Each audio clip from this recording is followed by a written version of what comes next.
+1 biology ക്ലാസ്സിലെ എല്ലാ കുട്ടികൾക്കും സുവോളജി ക്ലാസ്സിലേക്ക് സ്വാഗതം. ഇന്ന് നമ്മൾ സെക്കൻഡ് ചാപ്റ്റർ ആണ് ഡിസ്കസ് ചെയ്യാൻ പോകുന്നത്. ചാപ്റ്ററിന്റെ പേര് അനിമൽ കിങ്ഡം. അപ്പോൾ ഈ അനിമൽ കിങ്ഡത്തിലെ ലോകത്തുള്ള എല്ലാ അനിമൽസും ആണ് കിങ്ഡം അനിമാലിയ അല്ലെങ്കിൽ അനിമൽ കിങ്ഡം എന്ന് പറയുന്നത്.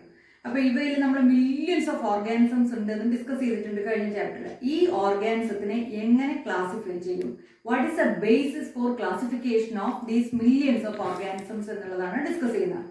അത് ഓരോ സബ് ഹെഡിങ് ആയിട്ട് നിങ്ങളുടെ ടെക്സ്റ്റിലുള്ള പ്രകാരം നിങ്ങൾ മനസ്സിലാക്കി പഠിക്കണം. അപ്പോൾ ആദ്യത്തെ ബേസിസ് ഓഫ് ക്ലാസിഫിക്കേഷൻ അതാണ് ലെവൽസ് ഓഫ് ഓർഗനൈസേഷൻ. ഈ ലെവൽ ഓഫ് ഓർഗനൈസേഷൻ നമ്മൾ മുമ്പത്തെ വീഡിയോയിൽ ഡിസ്കസ് ചെയ്ത കാര്യം തന്നെയാണ്. ഈ ജീവജാലങ്ങളുടെ എല്ലാം ശരീരം യൂണിസെല്ലാർ ആണോ മൾട്ടിസെല്ലാർ ആണോ എന്നുള്ള രീതിയിൽ നമ്മൾ എങ്ങനെയാണ് ആ ഓർഗനൈസേഷൻ എന്ന് പഠിച്ചിട്ടുണ്ട് അല്ലെ.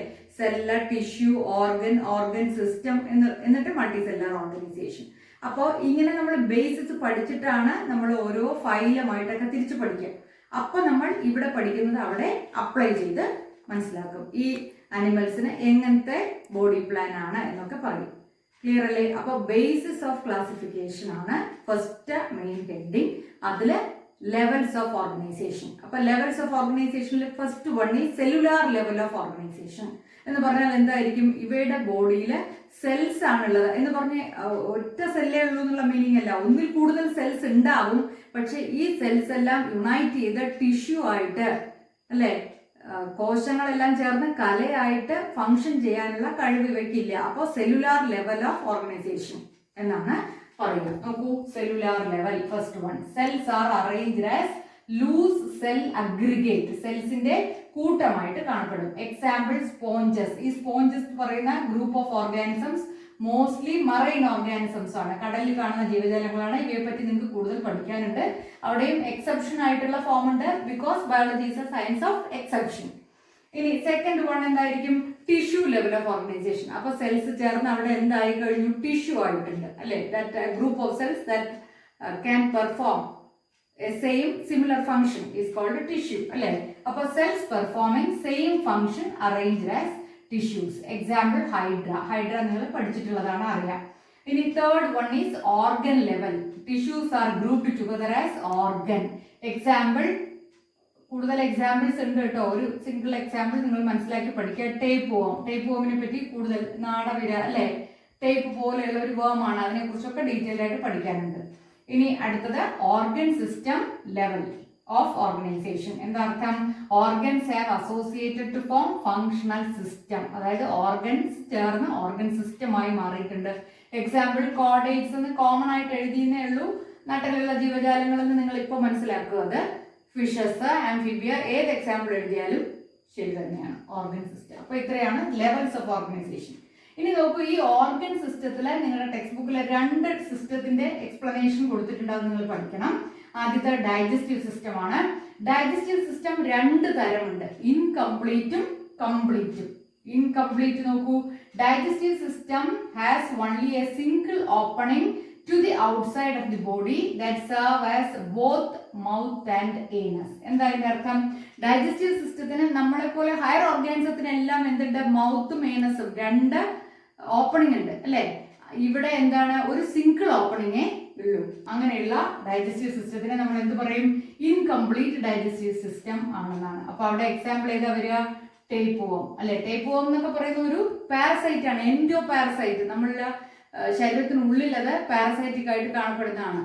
അപ്പൊ നമ്മുടെ തന്നെ ഒരു പ്രത്യേകമായിട്ട് സ്പെഷ്യലൈസ്ഡ് ഡൈജസ്റ്റീവ് സിസ്റ്റത്തിന്റെ ആവശ്യം തന്നെ അവയ്ക്ക് ഇല്ല. Already it is getting the digested food. Okay, ഇനി നോക്കൂ, കംപ്ലീറ്റ് ഡൈജസ്റ്റീവ് സിസ്റ്റം എന്ന് പറഞ്ഞാൽ ഹയർ ഓർഗാനിസത്തിനെല്ലാം digestive system has 2 openings, namely mouth and anus. Clear അല്ലേ? ഇനി next is circulatory system. Circulatory system 2 type ആണുള്ളത്, ഓപ്പൺ ടൈപ്പും ക്ലോസ്ഡ് ടൈപ്പ്. അപ്പൊ ഓപ്പൺ ടൈപ്പ് എന്ന് പറഞ്ഞാൽ നോക്കൂ, in which the blood is pumped out of the heart and the cells and tissues are directly ബാത്ത്ഡ് in it. അതിന് example cockroach ആണ്. അതായത് most of the ഇൻസെക്ട്സിലെല്ലാം ഇങ്ങനെ നമ്മളിലൊക്കെ ഉള്ള പോലെ ക്ലോസ്ഡ് ബ്ലഡ് വെസൽസിലല്ല ബ്ലഡ് ഫ്ലോ ചെയ്യുക. അതാണ് ഇപ്പൊ ഇവിടെ ഡിസ്കസ് ചെയ്തത്. Blood is pumped out of the heart. ഹാർട്ടിൽ നിന്ന് പമ്പ് ചെയ്തിട്ട് ടിഷ്യൂസും സെൽസ് ഒക്കെ അതിലിങ്ങനെ ബാത്ത് ചെയ്തിട്ടുണ്ടാവും. അപ്പൊ അതിലൊക്കെ ബ്ലഡിന്റെ പേര് തന്നെ നമ്മൾ ഹീമോലിംഫ് എന്നാണ് പറയുക. ഹീമോലിംഫ് എന്ത് ചെയ്യും, ഇങ്ങനെ പമ്പ് ചെയ്യും. കോക്രോച്ചിലൊക്കെ ചേമ്പേർഡ് ആയിട്ടുള്ള ഹാർട്ടാണ് ഉണ്ടാവുക. അതിനെക്കുറിച്ച് നിങ്ങൾക്ക് സ്ട്രക്ചറൽ ഓർഗനൈസേഷൻ എന്നുള്ള ചാപ്റ്ററിൽ കൂടുതൽ ഡീറ്റെയിൽ ആയിട്ട് പഠിക്കാറുണ്ട്. ഇപ്പോൾ ജസ്റ്റ് ഇത് മനസ്സിലാക്കുക. സർക്കുലേറ്ററി സിസ്റ്റം 2 തരമാണ്, ഓപ്പൺ ടൈപ്പും ക്ലോസ്ഡ് ടൈപ്പും. ഓപ്പൺ ടൈപ്പ് ഇപ്പോൾ ക്ലിയർ ആയില്ലേ? ഇനി അതിന് എക്സാമ്പിൾ കോക്രോച്ച് എന്നോ ഇൻസെക്ട് എന്നോ ഒക്കെ നിങ്ങൾക്ക് എഴുതാം. ഇനി രണ്ടാമത്തെ ടൈപ്പാണ് ക്ലോസ്ഡ് ടൈപ്പ്. ഹയർ ഓർഗാനിസത്തിലെല്ലാം കാണുന്നത് എന്തായിരിക്കും? അവിടെ blood is passing through closed blood vessel അല്ലെ, ഓഫ് വെരിയിങ് ഡയമീറ്റർ. അപ്പൊ ക്ലോസ്ഡ് ടൈപ്പ് എന്ന് പറഞ്ഞാൽ നോക്കൂ, in which the blood is circulated through a series of vessels of varying diameters, arteries, veins and capillaries. ധമനി, സിര എന്നൊക്കെ നിങ്ങൾ പഠിച്ചിട്ടുണ്ട്. ഇനി നോക്കൂ, രണ്ടാമത്തെ ബേസിസ് ഓഫ് ക്ലാസിഫിക്കേഷൻ ആണ് സിമെട്രി. എന്താണ് സിമെട്രി?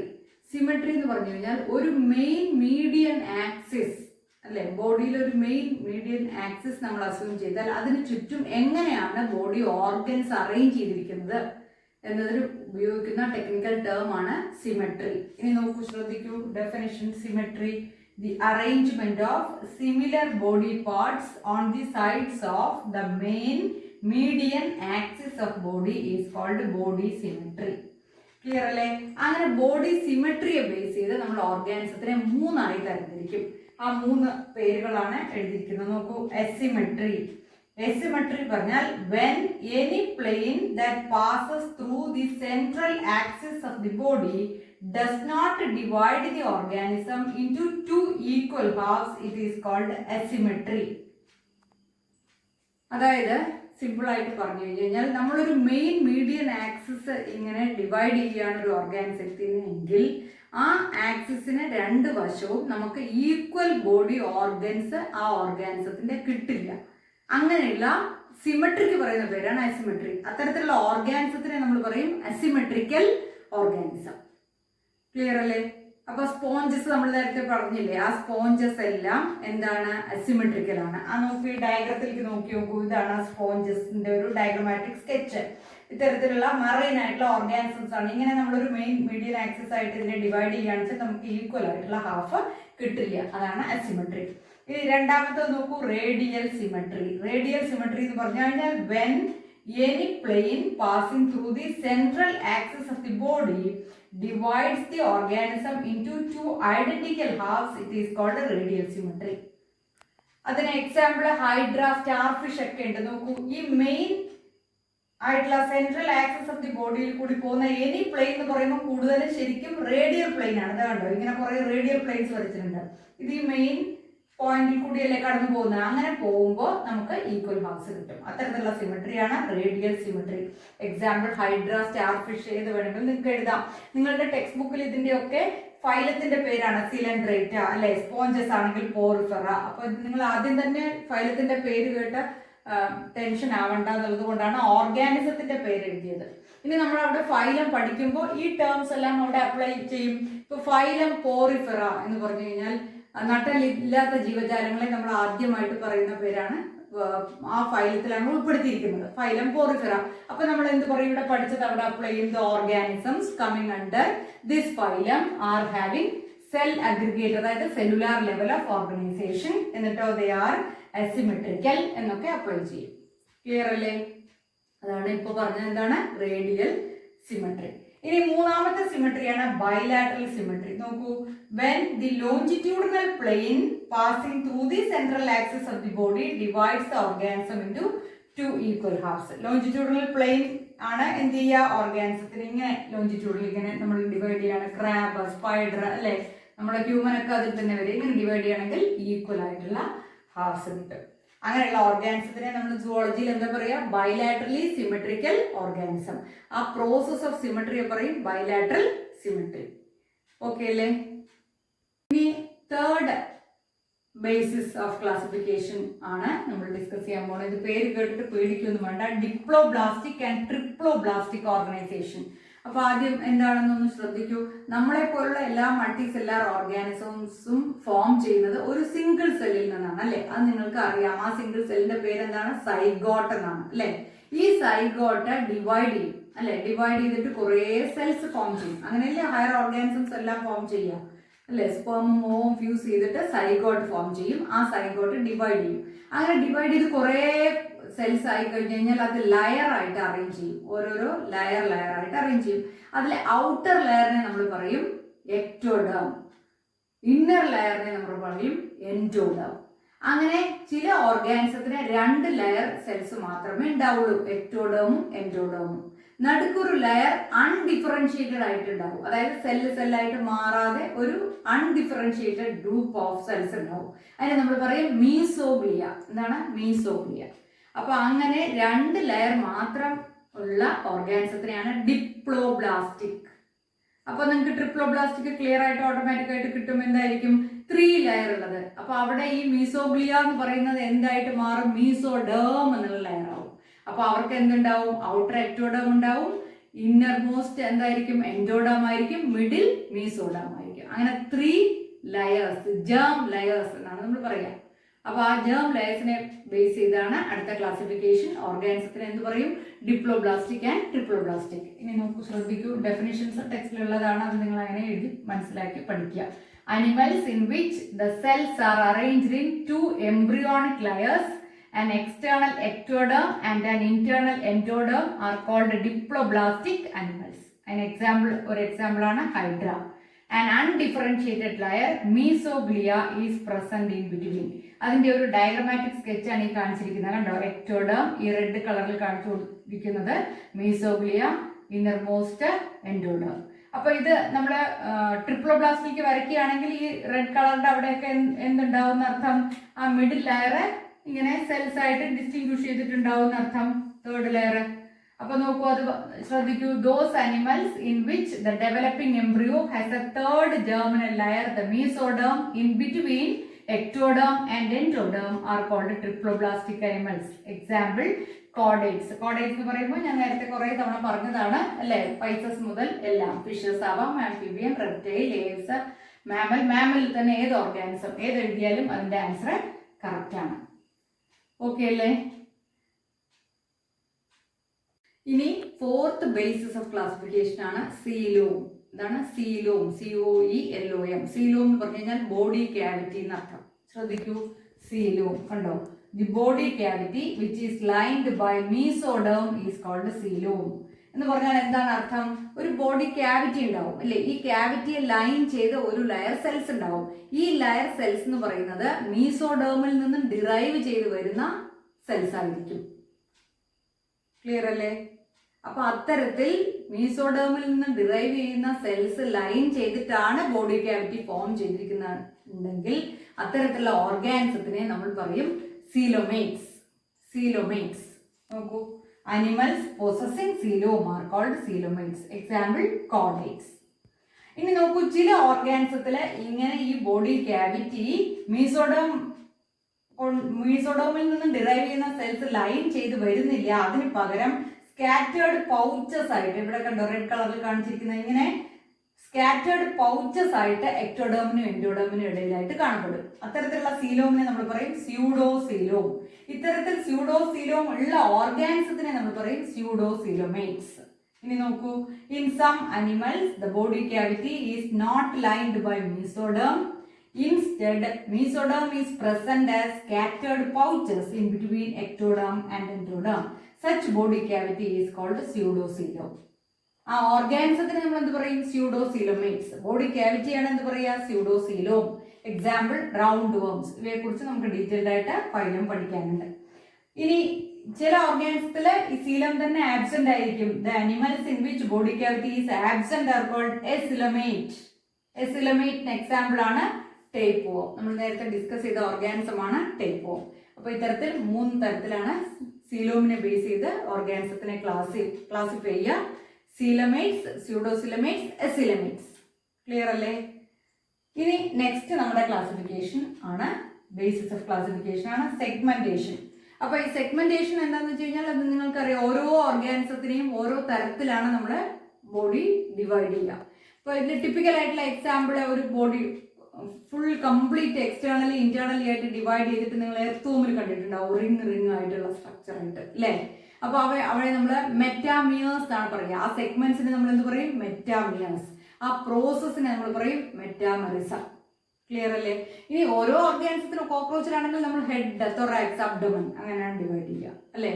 ഇനി നമ്മൾ ഫൈലം മൊളസ്ക പഠിക്കും, അതായത് ഷെല്ലുള്ള ഓർഗാനിസംസ് അല്ലേ. നിങ്ങൾ ഞാകുഞ്ഞെന്നൊക്കെ പറയുന്ന സാധനം കണ്ടിട്ടുണ്ടാവും. അതിനെ ബോഡി ഡിവൈഡ് ചെയ്യുമ്പോൾ നമ്മൾ വേറെ രീതിയിലാണ് പഠിക്കുക. ഹെഡ്, വിസറൽ ഹമ്പ്, ഫൂട്ട്, അങ്ങനെയൊക്കെയാണ് ബോഡി ഡിവിഷൻസ്. ക്ലിയർ അല്ലേ? ഓക്കെ. അപ്പൊ നോക്കൂ, segmentation. In some animals, body is externally and internally divided into segments. Example, earthworm. These segments are called metameres and the process is called metamerism. Okay അല്ലേ? സുവോളജിയിൽ ഇങ്ങനെ വളരെ ഒരുപോലെ തോന്നുന്ന terms ഒക്കെ ഉണ്ട്. അത് വളരെ ബേസിക് ആയിട്ട് നിങ്ങൾ മനസ്സിലാക്കി കഴിഞ്ഞാൽ ക്ലിയർ ആയിട്ട് കൺസെപ്റ്റ് കിട്ടും. മെറ്റമോർഫോസിസ് നിങ്ങൾ പഠിച്ചിട്ടുണ്ട് അല്ലെ. ഇപ്പൊ മെറ്റാമെറിസം ഇപ്പൊ പഠിച്ചു. ഇനി ഓരോ ഫൈലം പഠിക്കുമ്പോൾ അടുത്തൊരു ഫൈലം സിലിണ്ടറേറ്റ എന്ന് പറയുമ്പോൾ നമ്മൾ അതിൽ വേറൊരു പ്രോസസ്സ് പഠിക്കും, മെറ്റാജെനിസിസ്. ഓക്കെ. അപ്പൊ ഇതെല്ലാം ഇങ്ങനെ കമ്പയർ ചെയ്ത് ബേസിക് ആയിട്ട് പഠിച്ചു കഴിഞ്ഞാൽ it will be very easy for you. Okay. ഇനി one more basis of classification ഉണ്ട്, അതാണ് നോട്ടോകോഡ്. എന്താണ് നോട്ടോകോഡ്? നോട്ടോകോഡ് എന്ന് പറഞ്ഞു കഴിഞ്ഞാൽ നമ്മുടെ വെർട്ടിബ്രൽ കോളത്തിന്റെ ഒരു പ്രിമിറ്റീവ് രൂപമാണെന്ന് അർത്ഥം. നട്ടലിന്റെ ഒരു പ്രിമിറ്റീവ് ആയിട്ടുള്ള രൂപമാണ് എന്താ നോട്ടോകോഡ്. അപ്പൊ അത് ഡോഴ്സൽ സൈഡിലല്ലേ കാണുക. എന്താ അനിമൽസിൽ നോക്കൂ, നമ്മൾ ഇങ്ങനെ ഒരു ഓർഗാനിസം ആണിത് എന്ന് വിചാരിക്കുകയാണെങ്കിൽ ഇതിനെ നമ്മൾ സുവോളജിയിൽ പറയുന്ന ടേംസ് ആണ് ആന്റീരിയർ പൊസിഷൻ, പോസ്റ്റീരിയർ പൊസിഷൻ അല്ലെ. ഇവിടെ ഡോഴ്സൽ, ഇവിടെ വെൻട്രൽ. ക്ലിയർ ആയി? അപ്പൊ ഡോഴ്സൽ ആയിട്ട് കാണപ്പെടുന്ന ഒരു റോഡ് പോലത്തെ ഒരു സ്ട്രക്ചറാണ് എന്ത് നോട്ടോകോഡ്. ഈ നോട്ടോകോഡ് ഫോം ചെയ്യുന്നത് മീസോഡേമിൽ നിന്നും ഡിറൈവ് ചെയ്യുന്ന സെൽസ് ചേർന്നിട്ടാണ്. ഇത്തരത്തിൽ നോട്ടോകോഡ് ഉള്ള ജീവജാലങ്ങളെ, ഓർഗാനിസത്തിനെ നമ്മൾ കോഡേറ്റ്സ് എന്ന് പറയും. നോട്ടോകോഡ് ഇല്ലാത്തവയെ നമ്മൾ നോൺ കോഡേറ്റ്സ് എന്ന് പറയും. ഓക്കെ അല്ലേ? ഇനി ശ്രദ്ധിക്കൂ, notochord mesodermally derived rod like structure formed on the dorsal side during embryonic development in some animals. Animals with notochord are called chordates and those animals which do not have notochord are called non-chordates. ഈ non കോഡേറ്റ്സിനെയാണ് നമ്മൾ ഫൈലമായി തിരിച്ച് ഇനി പഠിക്കാൻ പോകുന്നത്. Porifera phylum മുതൽ Echinodermata phylum വരെ നമ്മൾ divide ചെയ്ത് ഇവയെ പഠിക്കും. ക്ലിയർ അല്ലേ? കോഡേറ്റ്സ് നമ്മൾ കുറെ തവണ ഡിസ്കസ് ചെയ്താണ്. ഫിഷസ് മുതൽ അല്ലെ, fishes, Amphibia, Reptilia, Aves, Mammalia എന്നൊക്കെ പറയുന്നത് കോഡേറ്റ്സ് ആണ്. അല്ലാത്തവയാണ് എന്താ നോൺ കോഡേറ്റ്സ്. ഓക്കെ അല്ലേ? അപ്പോൾ ഇന്ന് നമ്മൾ ഡിസ്കസ് ചെയ്തതെല്ലാം ബേസിസ് ഓഫ് ക്ലാസിഫിക്കേഷൻ ആണ്. അതിലെ ലെവൽസ് ഓഫ് ഓർഗനൈസേഷൻ, അതിലാണ് നമ്മൾ സെല്ലുലാർ ലെവൽ അല്ലെ, tissue level, organ system level, അത്തരത്തിൽ ക്ലാസിഫൈ ചെയ്തു. ഇതിങ്ങനെ നിങ്ങൾ പോയിന്റ് ആയിട്ട് നോട്ട് ഔട്ട് ചെയ്ത് പഠിക്കുക. രണ്ടാമത്തത് സിമെട്രി ബേസ് ചെയ്ത് നമ്മൾ ഡിവൈഡ് ചെയ്ത് പഠിച്ചിട്ടുണ്ട് മൂന്നായിട്ട് അല്ലെ. Asymmetry, radially symmetric and bilaterally symmetrical. പിന്നെ നമ്മൾ ഡിസ്കസ് ചെയ്തത് ട്രിപ്ലോബ്ലാസ്റ്റിക് ആൻഡ് ഡിപ്ലോബ്ലാസ്റ്റിക് ഓർഗനൈസേഷൻ അല്ലെ. അങ്ങനെ രണ്ട് തരത്തിൽ. അത് ജേം ലെയേഴ്സിനെയാണ് ശരിക്കും ബേസ് ചെയ്തിട്ട് പഠിക്കുക. അത് കഴിഞ്ഞ് ബോഡി ക്യാവിറ്റി ബേസ് ചെയ്ത് നമ്മൾ ഡിവൈഡ് ചെയ്തു. സീലോമേറ്റ്, സ്യൂഡോസീലോമേറ്റ്. പിന്നെ നമ്മൾ സെഗ്മെന്റേഷൻ ഓരോ ഓർഗാനിസത്തിൽ പറഞ്ഞു. അത് കഴിഞ്ഞ് നോട്ടോകോഡിനെ ബേസ് ചെയ്തിട്ട് കോഡേറ്റ്സും നോൺ കോഡേറ്റ്സും എല്ലാ പോർഷനും ബേസിസ് ഓഫ് ക്ലാസിഫിക്കേഷൻ എല്ലാം നന്നായി മനസ്സിലായി എന്ന് വിചാരിക്കുന്നു. നന്നായി പഠിക്കുക. ഓക്കെ.